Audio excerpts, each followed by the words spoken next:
একটা সবুজ সুন্দর গ্রামে থাকত এক সাদা খরগোশ। তার নাম ছিল মিনি। খরগোশ মিনির ছিল 3টে ছোট্ট মিষ্টি বাচ্চা। তারা সবাই খুব দুষ্টু, কিন্তু খুব ভালো। খরগোশ মিনি তার বাচ্চাদের জন্য নিজের ছোট জমিতে গাজর চাষ করত। প্রতিদিন সকালে খরগোশ মিনি মাটি খুঁড়ে পানি দিয়ে গাজরের যত্ন নিত। গাজরগুলো বড় হতে থাকল, লালচে, টাটকা আর মচমচে। বাচ্চারা লাফিয়ে লাফিয়ে বলতো, বাবা, গাজর কবে খাবো? খরগোশ বাবা হাসত আর বলতো, আর একটু বড় হোক। কিন্তু পাশের গর্তে থাকত 2টি দুষ্টু ইঁদুর, টুকু আর টিকু।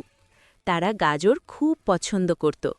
এক রাতে চুপি চুপি তারা খরগোশ মিনির বাগানে ঢুকে পড়ল। কুটকুট করে তারা গাজর খেতে আর নষ্ট করতে লাগল। সকালে খরগোশ মিনি দেখে খুব মন খারাপ করল। বাচ্চারাও দুঃখ পেল। খরগোশ মিনি রাগ না করে বুদ্ধি করল। সে ইঁদুরদের ডাকল আর বলল, বন্ধুরা, চুরি করা ভালো না, চাইলে আমরা ভাগ করে খাব। টুকু আর টিকু লজ্জা পেল।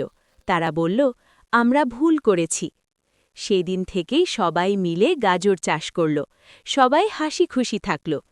ইঁদুর বুঝল, ভাগ করে খেলে বন্ধুত্ব বাড়ে।